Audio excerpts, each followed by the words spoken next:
Hi, my name is Nicole Walker, and I'm the director of the Scholars Academy Magnet for Business and Law at Ridgeview High School in Richland, 2. If you are anything like me, this year has presented many challenges, not only because COVID has required us to find new ways to interact and engage with our students, but also because the social unrest this summer sent a ripple through our schools.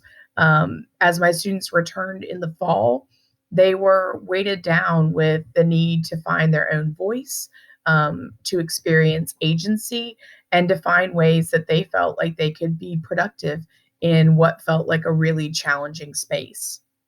For the last 12 years, the way that we have tried to engage our students in this process is through an inquiry based approach where they will create products that they showcase in a public space.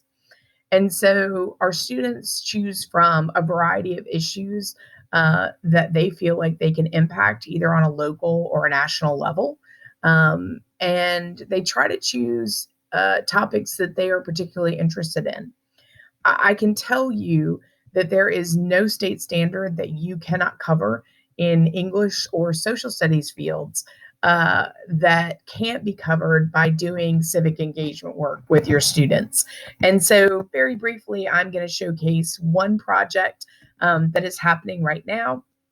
It is from one of my seniors, Tyler Gadsden, who has been looking at passage of a hate crime law in the state of South Carolina for the last actually 3 years. Um, Tyler became passionate about this issue shortly after the shooting at Mother Emanuel. And so he decided that he was going to lobby the legislature for change.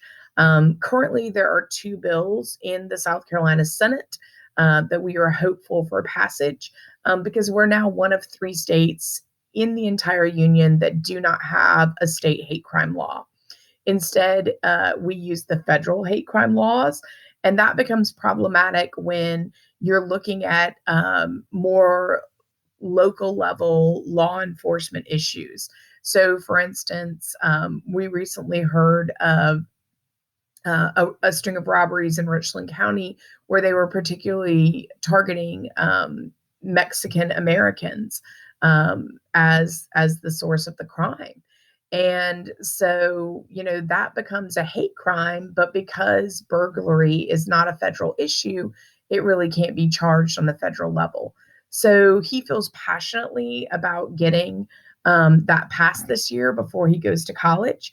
And in addition to speaking in Senate subcommittee hearings, to the South Carolina Children's Committee, to the governor, and to anybody else who will listen on that legislative level, he's also created a presentation for students so that he can not only educate his peers, but that he can advocate that they speak with their family members and urging them to urge the legislature to get a bill passed.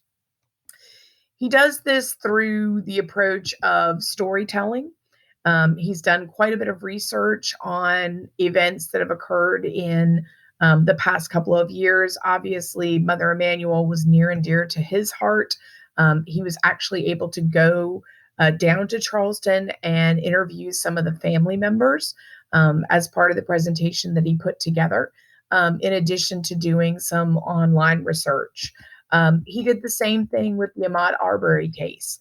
Not only did he conduct online research, but he was able to speak to some law enforcement in Brunswick, Georgia, as well as the mother of the victim.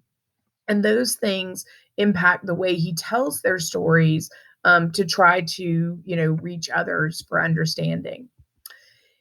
He also understands, though, that you've got to have some statistics. There are some people that are never going to be convinced by the story alone. And so he looked at FBI reports. The last major report that we have on hate crime came out in 2018. And so he's included those sorts of statistics in his discussion. And he's tried to look at it from all perspectives.